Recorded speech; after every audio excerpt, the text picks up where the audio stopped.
जगन्नाथ भगवान के प्राकट्य की पावन कथा। प्रिय मित्रों, आप सभी ने भगवान श्री जगन्नाथ की मूर्ति देखी होगी। उनका जो स्वरूप है अन्य मूर्तियों से बहुत ही अलग है, अलौकिक है। परंतु क्या आप जानते हैं कि यह ऐसा क्यों है? तो आइए भगवान श्री जगन्नाथ के प्राकट्य की पावन कथा का श्रवण करते हैं। प्रेम से बोलो श्री जगन्नाथ भगवान की जय। एक समय की बात है कि भगवान श्री कृष्ण घोर निद्रा में सोए हुए थे। देवी रुक्मिणी उनके चरणों को दबा रही थी।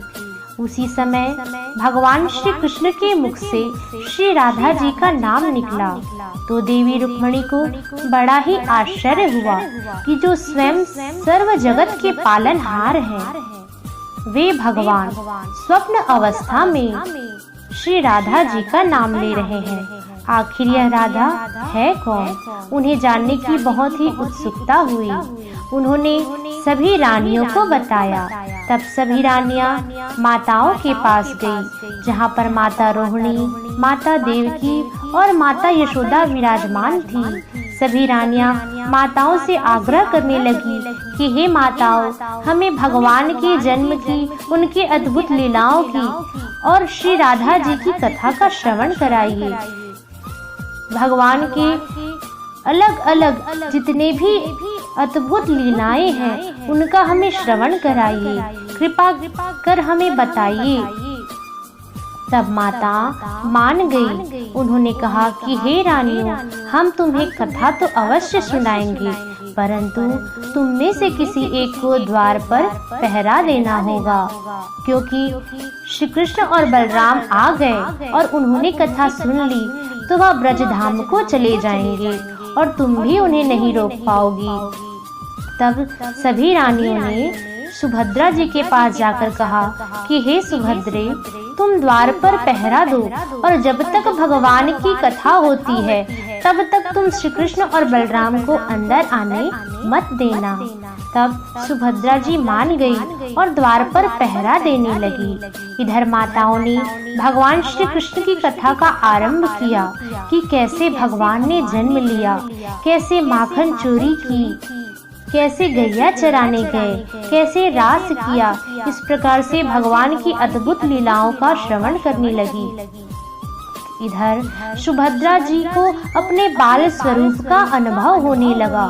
उन्हें पता ही नहीं चला कि कब श्री कृष्ण और बलराम आ गए हैं। भगवान श्री कृष्ण और बलराम अपने ही कथाओं को सुनकर उन्हें बड़ा ही विस्मित हुआ। उनका स्वरूप छोटा होने लगा, आंखें बड़ी बड़ी होने लगी, शरीर पिघलने लगा और अपनी कथाओं को सुनकर मुख खुला का खुला रह गया। श्री कृष्ण, बलराम और सुभद्रा तीनों की ऐसी अवस्था हो गई कि उनका शरीर न रहकर मानो कोई विग्रह अर्थात एक मूर्ति के समान प्रतीत होने लगा। उनका ऐसा आश्चर्य और अलौकिक रूप बड़ा ही अद्भुत था। उसी समय देव ऋषि नारद नारायण नारायण कहकर वहां प्रकट हुए।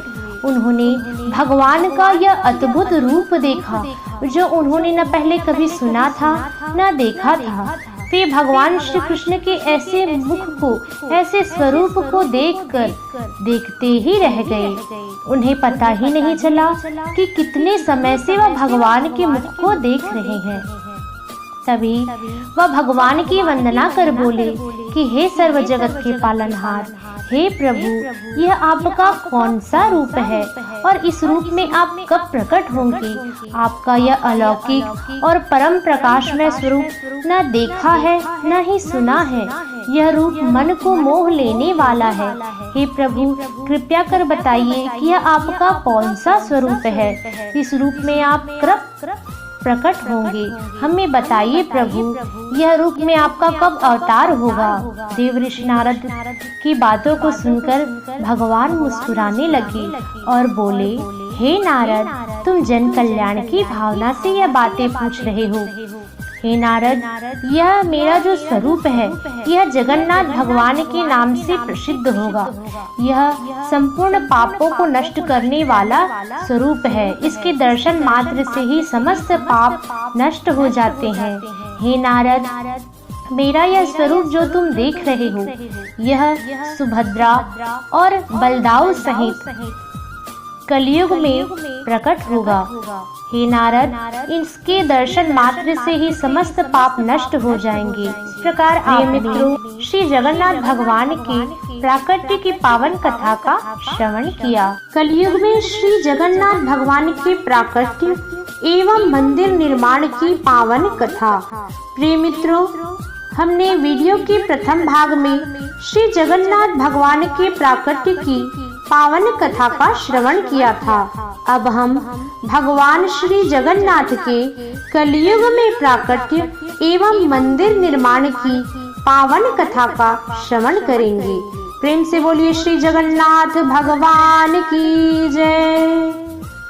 बहुत वर्ष पहले की बात है, मालवा देश में एक राजा राज्य किया करते थे जिनका नाम इंद्रद्युम्न था। वे राजा बहुत ही परोपकारी और प्रजापालक थे। वे सदैव भगवान और गुरुजनों की सेवा किया करते थे। एक समय की बात है, राजा के दरबार में महर्षियों और संतों का आगमन हुआ। तब वहाँ भगवान के अलग अलग तीर्थों और उनके स्वरूपों का वर्णन होने लगा। तब राजा बोले, हे ऋषियों, मुझे भगवान के कोई ऐसे एक तीर्थ का नाम बताइए, उनके ऐसे एक रूप का वर्णन कीजिए जिनके दर्शन मात्र से समस्त पाप नष्ट हो जाते हैं। तब सभा में शांति छा गई। उसी समय एक वृद्ध ऋषि उठे।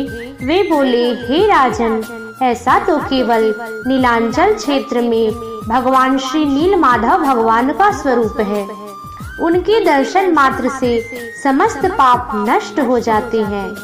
इस प्रकार से ऋषि ने भगवान नीलमाधव के संपूर्ण स्वरूपों का वर्णन किया। अब राजा दिन और रात उसी भगवान के ध्यान में लगे रहते। एक दिन की बात है, राजा दुखी होकर भगवान के मंदिर में गया और रोने लगा, हे प्रभु, आप मुझे कब दर्शन देंगे?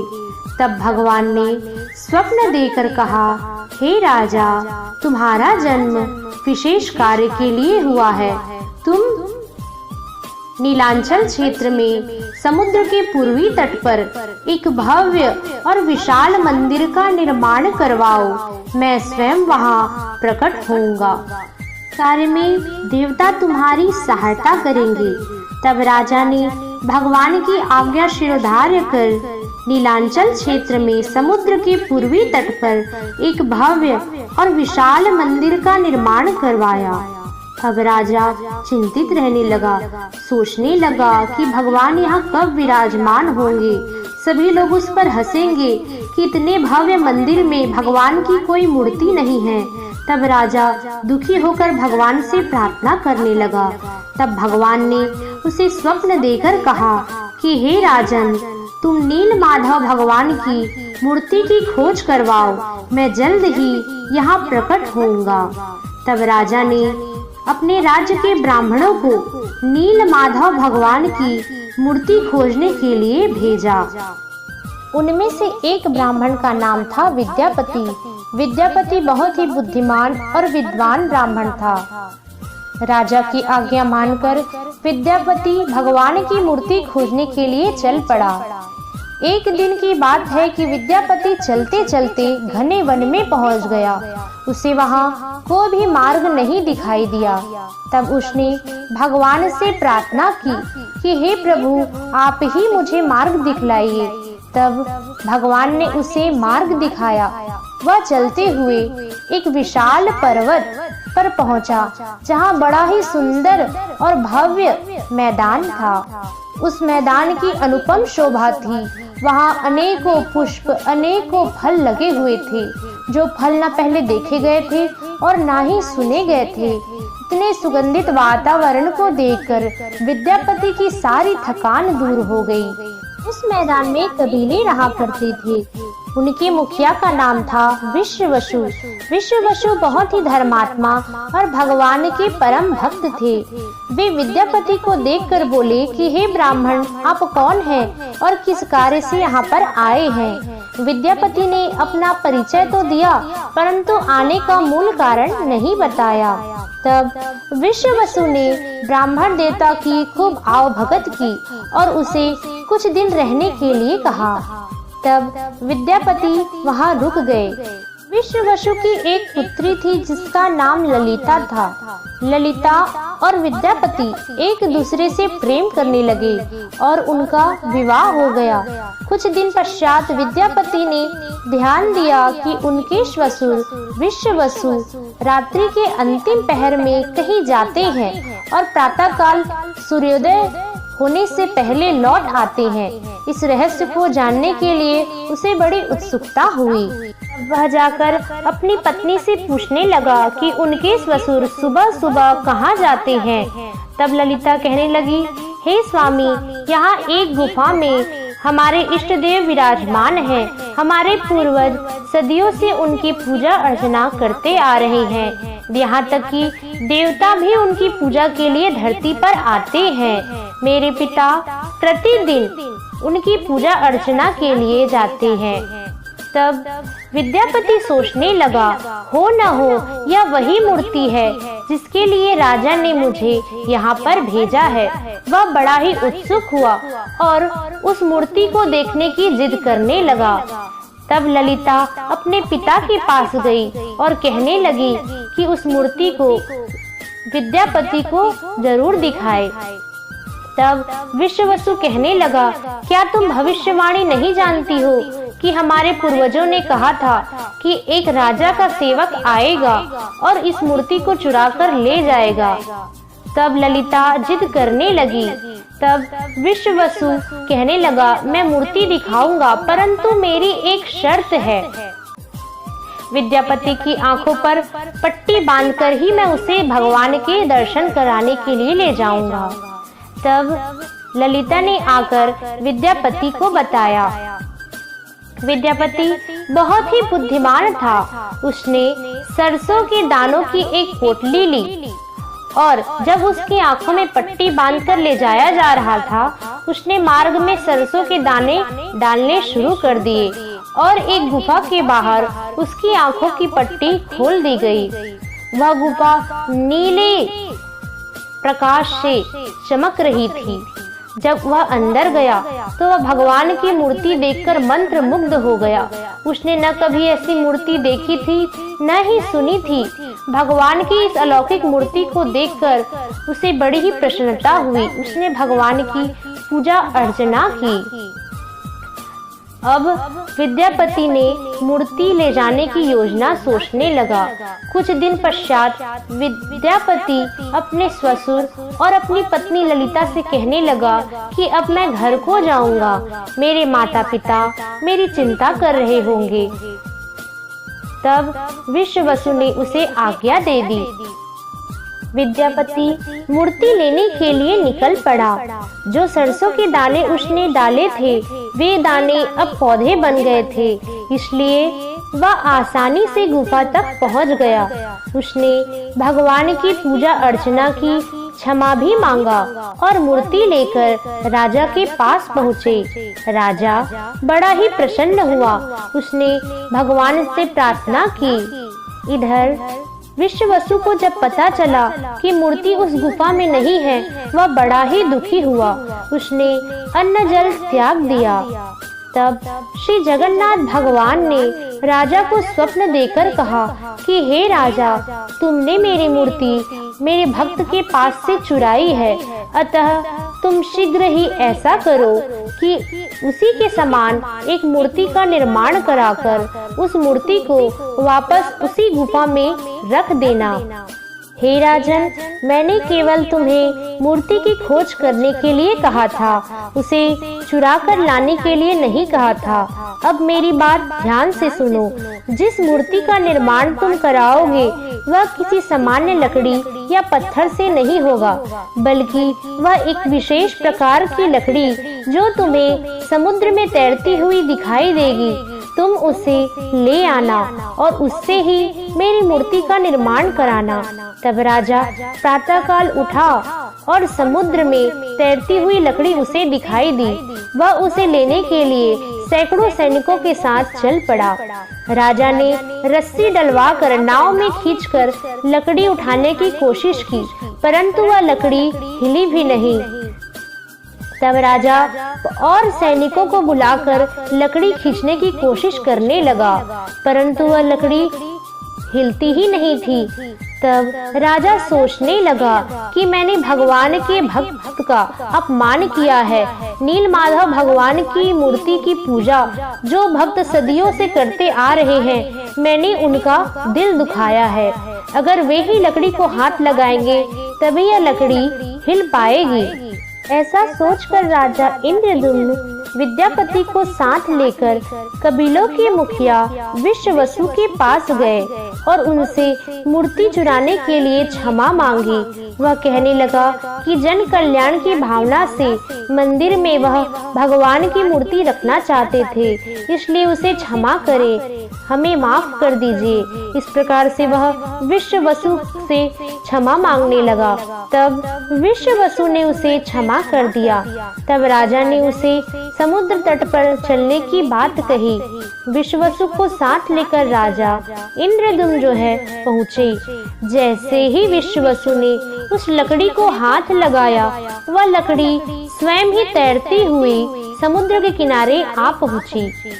अब राजा ने भगवान की मूर्ति निर्माण के लिए मूर्तिकार ढूंढना प्रारंभ किया, परंतु उसे कोई भी ऐसा मूर्तिकार नहीं मिला जो भगवान की मूर्ति को बना सके। तब राजा को चिंता होने लगी। तब भगवान ने उसे स्वप्न देकर कहा कि हे राजन, तुम चिंता मत करो, मैं शीघ्र ही तुम्हारे इस मंदिर में जगन्नाथ रूप में बलभद्र और सुभद्रा सहित विराजमान होऊंगा। तब राजा बहुत ही प्रसन्न हुआ। उसी दिन उसके महल में एक बुजुर्ग शिल्पकार आया। वह कहने लगा कि मैं मूर्ति बनाऊंगा, परंतु मेरी एक शर्त है। और कहा, हे राजन, मुझे 1 मास की अवधि दीजिए और एक ऐसा कक्ष दीजिए जिसकी आवाज बाहर न जाने पाए। हे राजन, कक्ष के बाहर मधुर संगीत बजाइए ताकि मेरे औजारों की आवाज भी किसी को सुनाई न पड़े। हे राजन, मैं जब तक मूर्ति का निर्माण करूंगा तब तक न अन्न ग्रहण करूंगा और न ही जल। मेरे मूर्ति के निर्माण पूर्ण होने तक कोई भी उस कक्ष में नहीं आएगा। जब कार्य समाप्त हो जाएगा तो स्वयं ही मैं बाहर आ जाऊंगा। राजा ने हाँ कह दिया। शिल्पकार ने मूर्ति बनानी प्रारंभ की। 1 मास बीतने में कुछ ही दिन शेष थे। तब राजा को बड़ी चिंता होने लगी कि यह बुजुर्ग शिल्पकार है, ठीक तो होगा ना, और साथ में उसे यह उत्सुकता भी थी कि भगवान की मूर्ति कैसी बनी होगी। तब राजा ने उस कक्ष के द्वार को खोलकर देख लिया। उसी समय वह बुजुर्ग शिल्पकार राजा को देखकर गायब हो गए और इस तरह मूर्तियां अधूरी रह गई। तीनों मूर्तियों के केवल मुख और हाथ ही बन पाए थे, पैर और कलाइयां नहीं बन पाई थी। देवी सुभद्रा के हाथ भी नहीं बन पाए थे। इससे राजा बहुत ही दुखी हुआ कि मूर्तियां अधूरी रह गई। अब इसकी प्राण प्रतिष्ठा कैसे होगी? तब सभी ऋषि मुनियों ने उन्हें समझाया कि यह सभी कार्य देववश हुआ है। वास्तव में श्री जगन्नाथ भगवान का स्वरूप ही ऐसा है, इसलिए तुम इसी मूर्ति की प्राण प्रतिष्ठा करवाओ। तब राजा ने भगवान की इच्छा समझकर इन्हीं मूर्तियों की प्राण प्रतिष्ठा की। इस प्रकार से भगवान श्री जगन्नाथ नीलांचल क्षेत्र में विराजमान हुए। यह धाम बहुत ही पवित्र है। भगवान श्री जगन्नाथ की कथा पाप नष्ट हो जाती है। श्रवण करने से समस्त श्री जगन्नाथ भगवान की रथ यात्रा पौराणिक कथा के अनुसार ज्येष्ठ मास की पूर्णिमा तिथि को भगवान श्री जगन्नाथ का जन्म अर्थात प्राकट्य हुआ था। उस दिन भगवान श्री जगन्नाथ बलभद्र और सुभद्रा को 108 घड़े के जल से स्नान कराया जाता है। ठंडे जल से स्नान करने के कारण भगवान को सर्दी और बुखार हो जाता है। तब भगवान को एक विशेष कक्ष में रखकर उनकी खूब सेवा की जाती है। भगवान को काढ़ा पिलाया जाता है। उनके कुछ विशेष पुजारी और वैद्य ही उनके दर्शन और सेवा कर पाते हैं। भक्तजनों के लिए इस समय भगवान का दर्शन निषेध रहता है। 15 दिन के पश्चात भगवान स्वस्थ होकर बाहर आते हैं। आषाढ़ शुक्ल पक्ष द्वितीया तिथि को भगवान श्री जगन्नाथ के भव्य और अलौकिक रथ यात्रा निकाली जाती है। इस दिन को बड़े ही धूमधाम से मनाया जाता है। भगवान अपने भक्तों को पुनः दर्शन देते हैं, स्वस्थ होकर बाहर आते हैं। इस प्रकार से रथ यात्रा का आयोजन किया जाता है। भगवान के रथ को बनाने में एक विशेष प्रकार की लकड़ी का प्रयोग किया जाता है। इस रथ में कोई भी कील या धातुओं का प्रयोग नहीं किया जाता। यह रथ पूर्णतः लकड़ियों से ही बनाया जाता है। रथ यात्रा में सर्वप्रथम भगवान बलभद्र 14 पहियों से सुशोभित ताल ध्वज नामक रथ पर सवार होकर निकलते हैं। इनके रथ का रंग लाल और हरा है। दोनों रथों के मध्य में देवी सुभद्रा दर्पदलन नामक रथ पर सवार होकर निकलती है। 12 पहियों से सुशोभित यह रथ बहुत ही सुंदर है। इसका रंग लाल और काला है। इस प्रकार से देवी सुभद्रा अपने दोनों भाइयों के मध्य में विराजमान हैं। अंत में श्री जगन्नाथ भगवान 16 पहियों से सुशोभित एक भव्य और विशाल गरुड़ ध्वज नामक रथ पर सवार होकर निकलते हैं। भगवान का दर्शन बड़ा ही अनुपम और पावन है। इस प्रकार से भगवान श्री जगन्नाथ की रथ यात्रा प्रारंभ की जाती है। प्रेम से बोलिए श्री जगन्नाथ भगवान की जय। भगवान के रथ को भक्त रस्सियों से खींचते हैं। इस प्रकार से भगवान श्री जगन्नाथ यात्रा करते हुए अपनी मौसी महारानी गुड़ीचा के मंदिर में जाकर रुकते हैं। वहाँ भगवान श्री जगन्नाथ बलभद्र और सुभद्रा कुछ दिन निवास करते हैं। उस समय भगवान के इस अनुपम रूप के दर्शन को आड़प दर्शन भी कहा जाता है। श्री जगन्नाथ भगवान को इस दिन गजामुन, लाई, मालपुआ और नारियल का प्रसाद विशेष रूप से भोग लगाया जाता है। इस दिन के प्रसाद को महाप्रसाद कहा जाता है। श्री जगन्नाथ भगवान बलभद्र और सुभद्रा अपने मौसी के यहाँ कुछ दिन निवास करके पुनः अपने मंदिर की ओर प्रस्थान करते हैं। इस यात्रा को बाहुड़ा यात्रा भी कहा जाता है। इस प्रकार से श्री जगन्नाथ भगवान के रथ यात्रा संपूर्ण होती है। प्रिय मित्रों, इस प्रकार हमने भगवान श्री जगन्नाथ के रथ यात्रा की पावन कथा का श्रवण किया।